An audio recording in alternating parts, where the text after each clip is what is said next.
Welcome to the Geeky Grandma with an Encouraging Nudge podcast. Hi, my name is Jill McCarthy from Central New York State, and this is our 56th podcast. And welcome, ladies. This morning I have a guest named Sandy Stream, and we've got something unique in mind for you today. Let me read her bio and then we'll get started.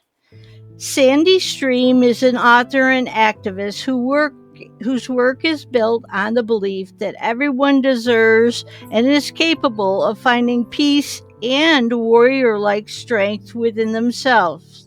After teaching law for 20 years, raising her 2 children, and facing a life full of adversities and lessons, she decided to turn her efforts towards facilitating workshops for young and experienced adults to encourage them to live in peace and in power. Good morning, Sandy. Hi, Jill. Nice to see you again.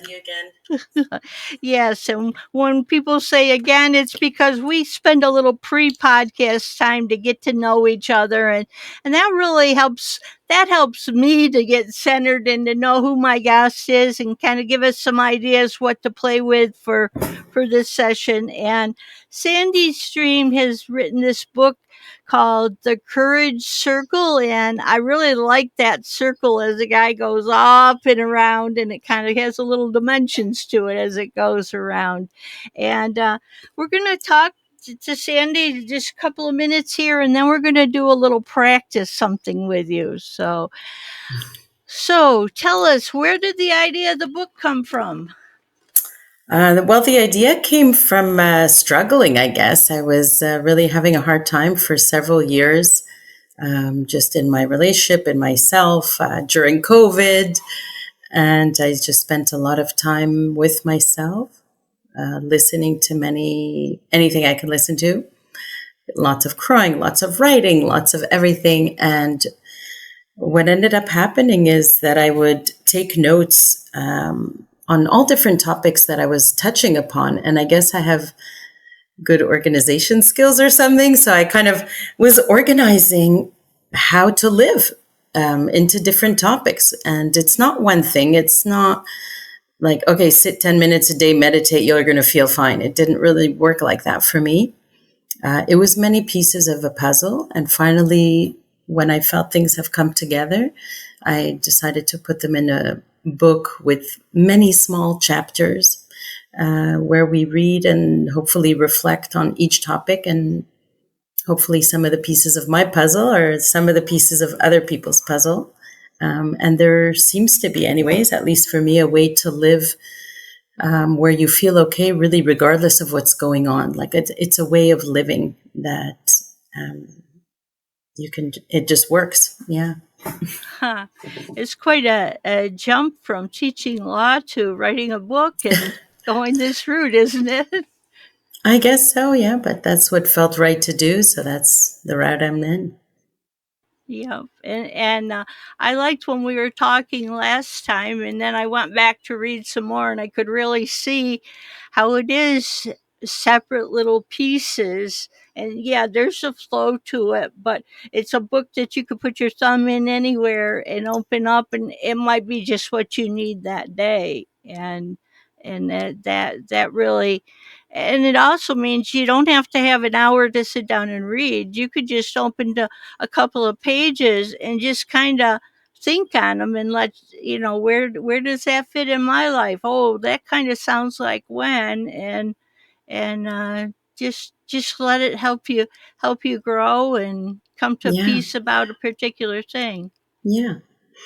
And then, so once I published the book, I felt, these are topics, all these little bits and pieces in the book that I really feel are not discussed so much in groups. I wish I had a group to discuss it with. So I started a circle myself. We call it the Courage Circle. We meet every week in Montreal, and we discuss a different topic every single week. And it's quite fascinating to do and to learn from. I bet you there's a lot of bonding that goes on in that group, isn't there? Yeah, there's a lot of honesty and openness, actually. Surprisingly, how quickly people are capable to open in the right environment. And so we were saying, Jill, maybe we would pretend we were in a circle today. I don't know if you're up for it. Do you want to? Oh, I love that idea. Yeah? Yeah, that's close to my heart. So Oh, we're okay. gonna let kind of switch roles here a little and let Sandy be in charge for a bit, and I'm gonna be in her circle, or we're in the circle together. And Sandy, go for it. Whatever you'd like to say, Okay, and great. audience, join in the circle with me. Come on, we can do this. Oh, Love to see your wonderful. comments. All right. So first, we're imagining we're sitting in Montreal in a beautiful yoga studio. We're in a circle. We're like 20 people, but in this case, it's just me and you, Jill. And first, I introduce myself to everyone, and I do it with a title. So I ask everyone, let's introduce ourselves with our title. Like everyone always asks us, what do you do and who are you? So I start very official. And I say, yes, I'm a lawyer from a prestigious law school, and I have a kid, 22 and 15. And so now every person goes around and does that. So, Jill, you can Okay. say your official My title. official title is I'm a retired teacher. I'm a mom to four grown sons. The oldest is 43 and the youngest is 37. Great. So my guys have been at it for quite a while. Nice. So after we do that, and we imagine, we've had 19 other introductions. I'm a software engineer. I'm a this, I'm a that. Then we take a moment to drop all these titles. So we try to let go a little bit of this title of our degrees, our work, even our kids, our dogs, our cats. Just for the 1 hour that we're together, we just try to deal with each other from a more, like a deeper place. You can call it your heart, your humanity, your soul, your spirit, whatever you want. So just for that hour, or at least together, me and you, Jill, for this time that we're together, we can kind of just forget all these titles and just talk to each other as human beings. So we do that. And with that exhale, after that, we say hi to each other with our eyes. So we greet each other. Everybody, it takes a few minutes, but me and you can say hi to each other like this. And then we do a quick listening practice before we get to the new topic. So I'll do the quick listening practice with you. And what that is that I ask somebody to just share something in the group, like anything, just so I can do a demo of what is listening. Before we get to our discussion topic of the week, we should discuss like what is listening anyway, right? So Jill, if you're comfortable to just share anything in your life, whatever you're comfortable to say, I'll do a quick Okay, demo. I'm going to share that I'm kind of excited and nervous about having a photo shoot this Friday. That's something new in my life, and I'm kind of going through an upgrade. And as exciting as it is, it's also a little bit nervous. So that's where I am. Thanks, Jill. So with that demo, I'll describe 3 different types of listening. So the first type of listening that I've encountered a lot in my life, I don't know if we even want to call that listening. It's more, dismissive or gaslighting, those kind of words. If you imagine as human beings, we're like human mirrors, right? So the person who's doing dismissive behavior or gaslighting, instead of holding up like a clean mirror to you, Jill, they literally put it down as if what you just shared does not even exist. So that would be something like, oh, really? You're doing a photo shoot? I've done like many of those. I really like to do those. Right? That totally missed, like there's a reality miss, right? So gaslighting is actually pretty dangerous over time to our well-being because it's as if like reality doesn't exist almost. Like I just said something, but I'm not getting like, there's like a weird non-reflection there, right? Or you don't exist or like something weird in that response. So that's not obviously listening. Second type of listening, again, if we imagine ourselves as a human mirror, so the person lifts the mirror, like they kind of see what you said. But this second type of listening, which we can call fixing listening, they put down the mirror really quickly. They saw it. I see what you said, Jill, but I'm going to put it down really quickly, and I want to fix what you said. Okay, I don't like what you said, or something's bothering me about your experience, or maybe I'm not comfortable with feelings, or I want to give you advice or something, right? But it's very fixing. So that one would sound like, oh, Jill, you're doing a photo shoot? I know exactly what you need to do. Like 10 minutes before you go, just go. You wash your hands with cold water, put it on your face, it'll calm you down, breathe, whatever, and that's it. You're going to be fine. Right? So this kind of listening, again, it gives you a feeling that something is wrong with you or with what you said or with what you feel. It's underlying it, but there's like this little message of that. And if there's quick advice given that's not solicited, it also gives the message that I'm better than you. I know what you should do, Jill. Like, I know how you should run your life. And so this message is also sometimes hidden in. Not that we never give advice and guidance or whatever, but it's, with what feeling to do it, right? So that's not ideal listening either.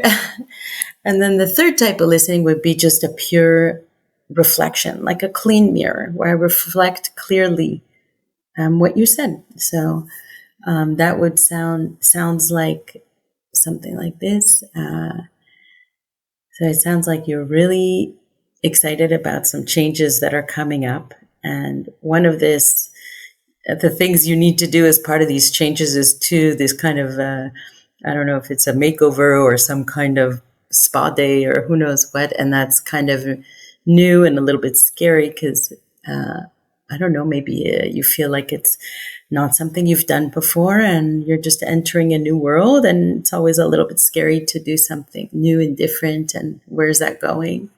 So it's mixed excitement and maybe trepidation or fear or some kind.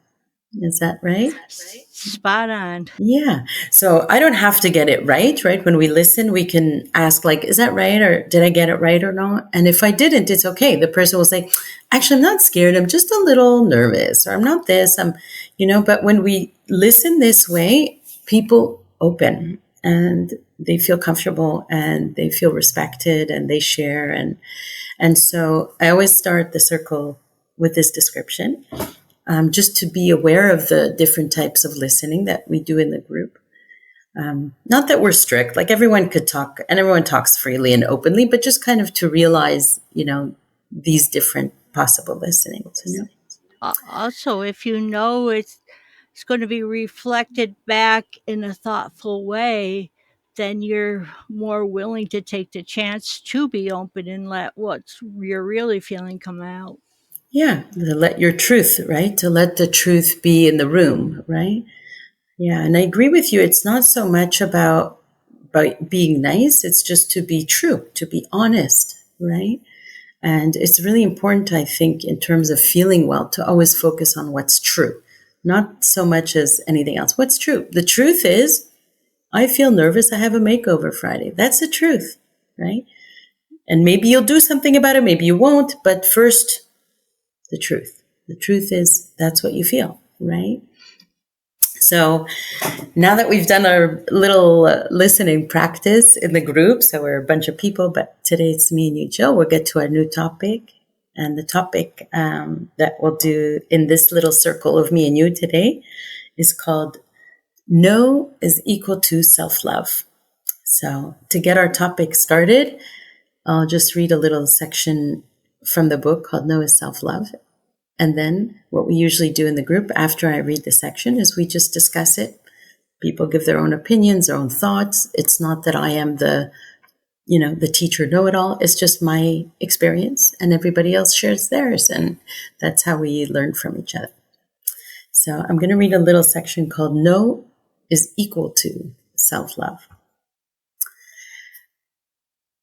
One day, as I was waiting for my daughter to finish a class, I came upon a mother yelling at her daughter, who was about 13 or 14 years of age. The girl was sitting on a bench in some kind of prom dress with her head down. Clearly, she was distraught. The mother kept insulting her. "You're an idiot," she said, along with many other put-downs. I wasn't sure what to do. The mother's anger was high, and the girl's head was low. Her posture was heartbreaking. And so I made a choice. The mother walked away for a brief moment as I was passing the girl on the bench, and I looked at her and I softly whispered, "You are not an idiot." I know that as children, it's hard to set and express boundaries, especially those involving our parents.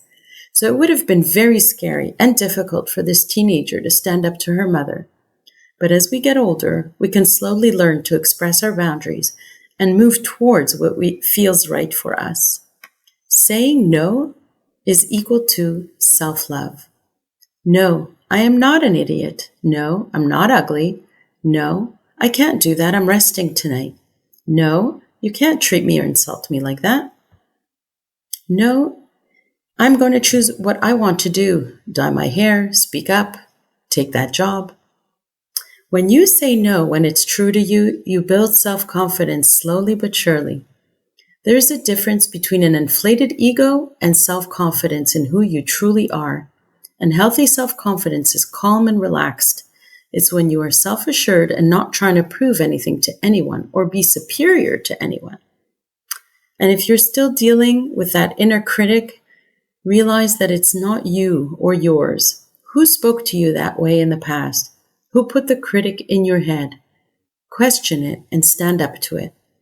The more you do this, the better you will get at it, and soon your inner protector will get stronger than your inner police or your inner critic that keeps you in line and controlled and fitting in. And you will start to care for yourself as a mother bear protects her cubs. So that's my little section, and now we take the time in our little circle, Jill, to go around and each person to discuss their own experience, and we can go with the flow from there.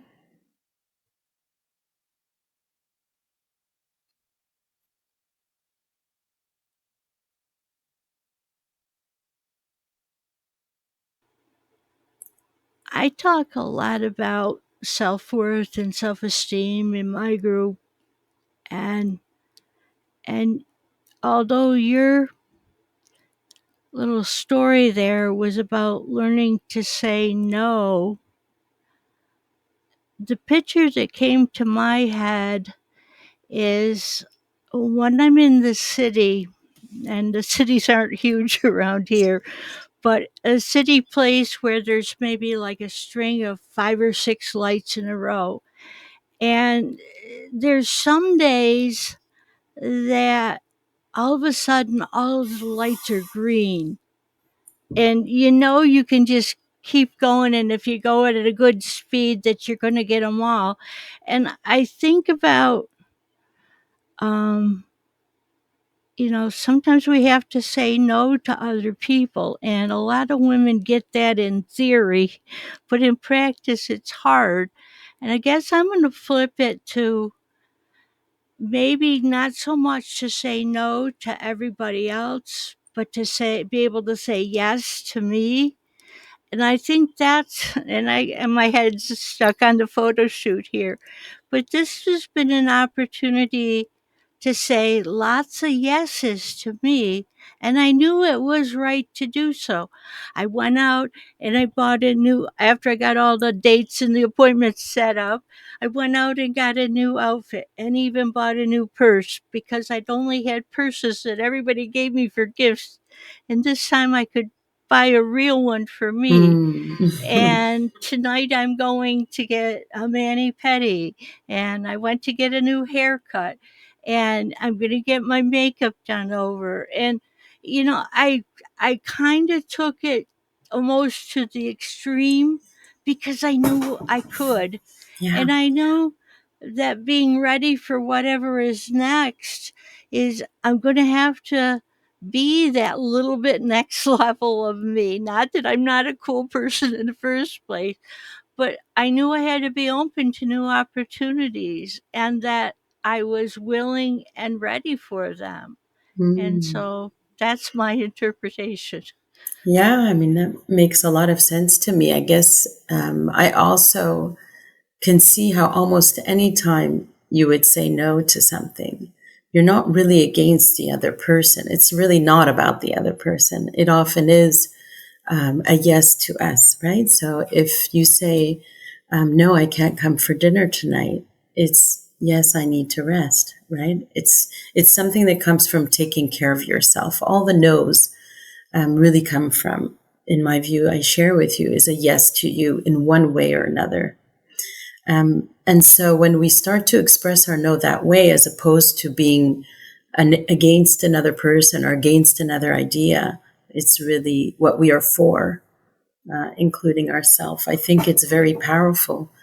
And it often will get taken a little bit better by the other person, but often it won't. We're raised in cultures where taking care of ourselves is sometimes taught as it's something selfish, right? And I don't mean just taking ourselves, physically, emotionally, in any way, right? It's considered selfish. And so we have that thought like constantly in our head, like, oh, I should go because whatever. It's like all this guilt from who knows where. But at the end of the day, the question to ask is, if you say yes to the other person and no to yourself, right? So in a way, that means you're against yourself. And to me, when we are against ourselves, we're in big trouble, physically, health-wise, emotionally, just to be against ourselves. It's not only not healthy, it's not responsible. It's our responsibility to take care of ourselves, right? We've spent so much time thinking about it from the other person's point of view that we've lost ours in the meantime. Yeah, absolutely. Yeah. And it's really surprising, at least it surprised me, how much, paying attention to what I need to do to feel okay, basically, right? Might mean saying some no's. It might mean, another 100 type of things that I feel I need to do in my life in order to feel well. It's surprising how taking these moves, which others might consider self whatever, actually ends up leading to a human being who feels well and now is able to actually do things for others because their cup is full. We should not be, pouring out when we have a 2% cup, right? That's not responsible. Yeah. Yeah. And so continuing with this topic, Jill, like, I get how saying yes to you is getting very comfortable, but do you have memories also of where saying no has been very difficult? Well, yeah, I have memories that someone, if I, it took me a long time to reclaim my voice. And sometimes I said no to me by not even mentioning what I wanted to do. Hmm. And it wasn't even that someone else was against me. I never gave them a chance because I never had the Hmm. courage to speak up about it. And now I can. And I Hmm. find out, whoa, that went pretty smooth. How come? And it was because that's what people do. They speak up about what's important. Maybe sometimes they'll do it and sometimes they won't, but at least they put it out on the table so it can be seen and heard. And Hmm. that's important. Yeah, so you're saying even your silence was no to yourself, And so learning to see that I'm going to put what I want even in the world, let alone, go for it yet. We're not even there yet. It's just that it matters enough to be there, That's a big move for sure. Yeah. And there's also a lot of what I've seen and experienced myself and seen in others. Like we have a lot of fear of conflict or confrontation because we think conflict is necessarily going to be negative instead of seeing it as a necessary part of growing and growing up and getting to healthier relationships, right? And conflict does not have to be ugly and aggressive at all. It's just two different views in the moment, and it's possible to lead to understanding in those different views or different experiences. Right? I Yeah. was in a women's circle one time, and a lot of the people there were having trouble with confrontation type things. And what I found is if somebody was going to say something to me that might be hard to hear or a little bit hurtful, I found it really helped me if they just said, "This might be a little tender to hear. Are you ready?" And just getting braced a little bit, not like Mm. terrified, but just Mm. okay. That just that little bit of warning helped me to listen to what they said without Yeah. becoming instantly defensive. And Yeah. I really found, I mean, I stumbled on it by accident in that group, but then I found that that's a good thing. And sometimes I found like when I might do it to say like to you, like this might be tender, Sandy, or are you okay Mm-hmm. with me sharing it? You might say that wasn't a big deal, that didn't hurt my feelings, but thank you for sharing. And it might be where the fear is inside of me, not necessarily the object or even with the other person. And that Yeah. that was a big life lesson for me. Yeah. Makes sense. Yeah. Yeah.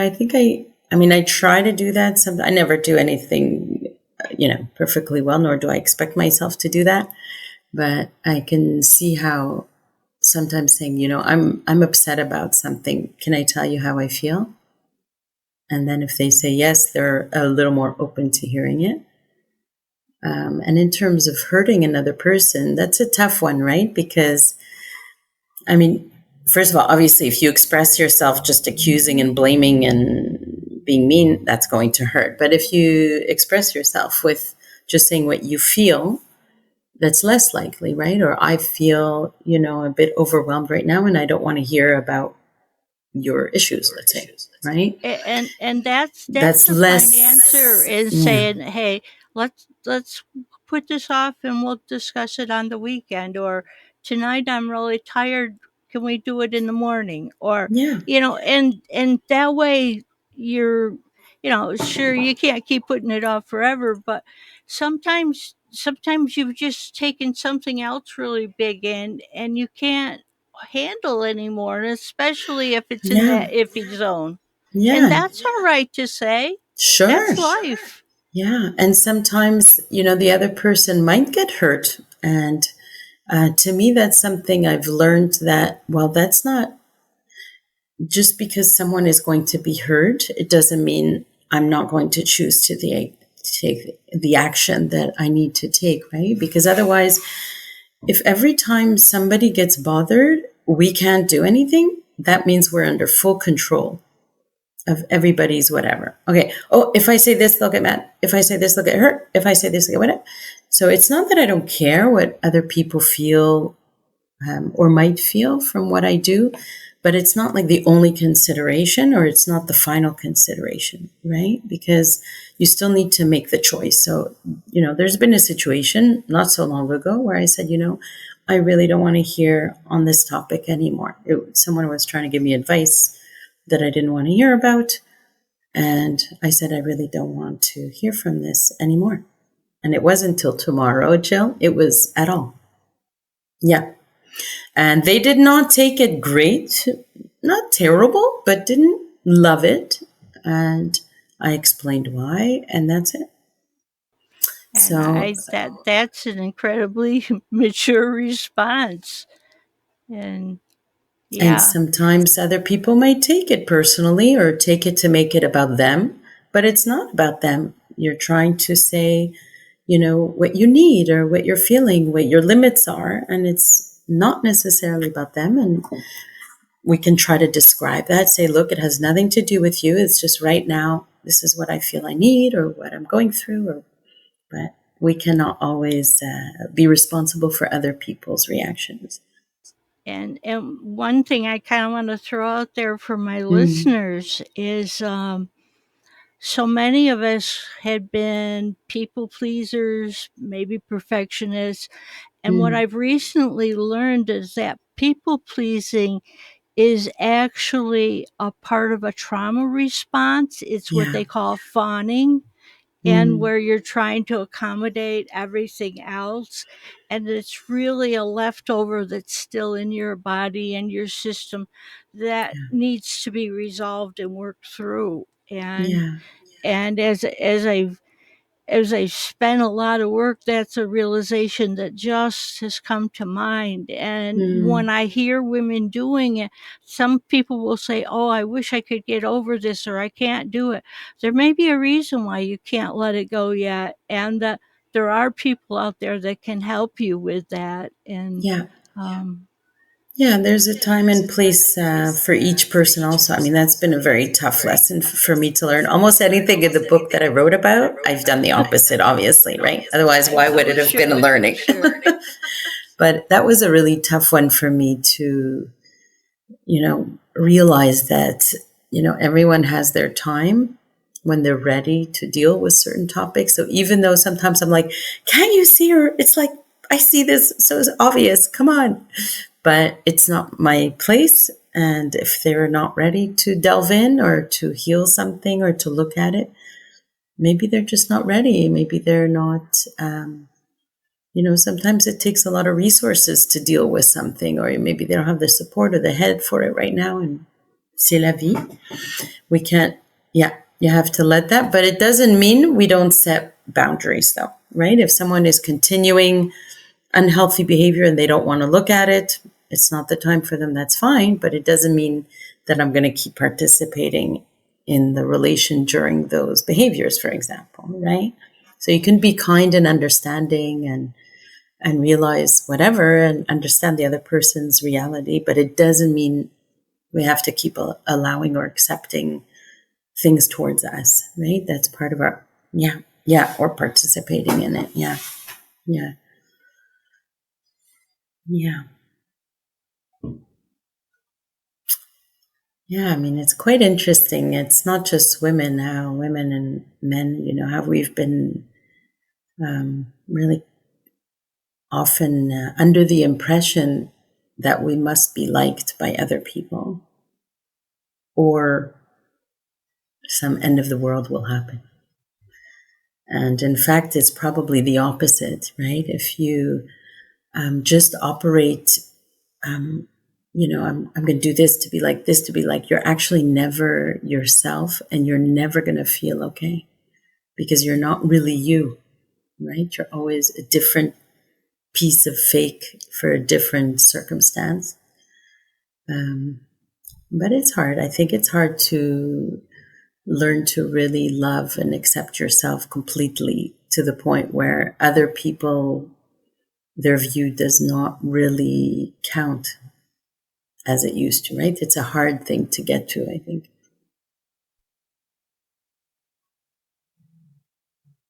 as you come to that place,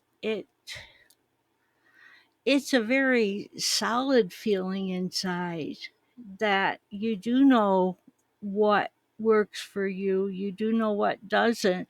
It doesn't mean you can't learn, or a new relationship might bring out a new piece of you, but just to know who you are. Yeah, I could kind of flash back to some elementary scenes, and not when I was a teacher. How badly we feel if somebody didn't like us, and yeah, they may not even know we existed.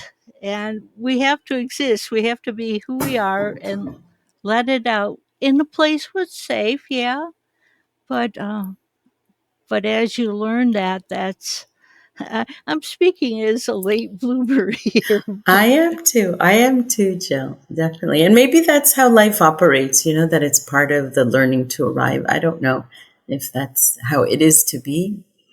But I don't think the current, parenting that part of which I've done, and part of which I've learned or seen is the healthiest way to raise kids, to always try to form them into something instead of allowing them to grow more naturally, So they can undo the damage later and still be themselves, but it's a tougher road. Yeah, I tried to foster their uniqueness. And as my kids have grown, my oldest one is very mechanical, and the second one is very technical and musical. And then we've got the creative kid, and then we have the well organized executive. But what I really liked is, you know, one would have trouble with his car and he'd go to his brother to fix it. And one needed help with his internet, so he called his brother to fix it. And Yeah. so, that it wasn't a competition. They knew they each had a strength, and to respect that, and to lean on it when appropriate. So Oh, it sounds like you did a good job, Jill. Because, most of the time, what I see is that there's some kind of weird point system going on in our society, where you get certain points for doing this versus that, this degree versus that degree, this action versus that, which really, I don't know why we all fall for it, because it doesn't make sense, right? Like, how many points do you get if, let's say, you were depressed, but you managed to get up and take a shower today? Like, do we get points for that? Or if I say hi to my neighbor today, do I get points? Like, how does this point system work anyway? So it's nonsense. Yeah. to be honest, if you were depressed and you got up and take a shower, that's a huge deal. Well, that's what I'm saying. And where's the points for, there's no points. So I don't really go with that whole point system whatsoever. Every person is living a very different life. And internally, we're all equal. We might do different things, different actions, different degrees, but internally, there is an equality there that I feel, anyways. I feel it. So it doesn't mean all behaviors are the same. So if we separate the person from behaviors, right? So yes, I don't agree with many behaviors. Actually, I'm pretty tough actually on certain things, I think, but you can be very strong on certain behaviors, but very soft on the person, on the internal, like, I really disagree with this behavior. Maybe I never want to speak again because you keep doing this behavior, but I'm not against you inside. There's a softness that can remain, understanding that maybe, they learned to behave this way for whatever reason. It was probably, yeah. There's probably a very survival skill. Absolutely. Yeah. Yeah. If we spent any time with any human being, spend 6 months with anyone deeply, and you'll understand everything, right? But we don't have the time to do that. So we can just assume there's something going on behind every situation, Very good. Yeah. Is there any special way you close out your meetings, or? Well, we usually do. We go around, so every person actually gives their take on, this topic. So we would have probably heard another 25 different sharings that, would be very different from you and I, Jill. We would learn from it. And then once we're done, sometimes we do a little meditation at the end, just like to listen to something or to breathe together. And then I usually invite everyone to follow one of the participants who has created a rectangle. And what I mean by that is, after the circle, the courage circle where we meet, he kind of leads everyone to the nearby restaurant, and they have a big rectangle table, and they meet and hang out and whatever else, which is very cool, because I feel that now it's people are now relating in this way. So it's all different ages, races, issues, genders, everything, but they are used to, in the circle, relating with each other in a direct, honest, and healthy listening way. So I imagine sitting at the table with people who are relating this way. It's magical and it is possible. I see it every single week. And so I think it's possible in our world because I see it every single week. Yeah. Women need other women, and I think this circle is a terrific idea. Yeah. And I'm Oh, so sorry, glad. Jill, did I mention at least half my circle is men? Surprisingly. Well, Yeah. Yes. well, It's that's all good for you. possible. Everybody Yeah. has a little bit different Different. categories. Yeah. But I'm just saying it's possible for, men are also, have been denied in many ways the opportunity to speak openly and honestly about their feelings and their experiences. So it's interesting that it's possible, with everyone. Yeah. Yeah. This has been a wonderful episode, and I hope our listeners can feel the gentle nature between the two of us, and just we picked a random topic on a random day, and it created its own little scenario. And thank you for being such a good listener, and thank you to my listeners out there. So And have thank a you, great Jill. day. I wish you a wonderful photo shoot upcoming and whatever comes from there. I think it's going to be awesome. Thank you. Bye bye. Take care. See you in the funny papers. Bye bye for now.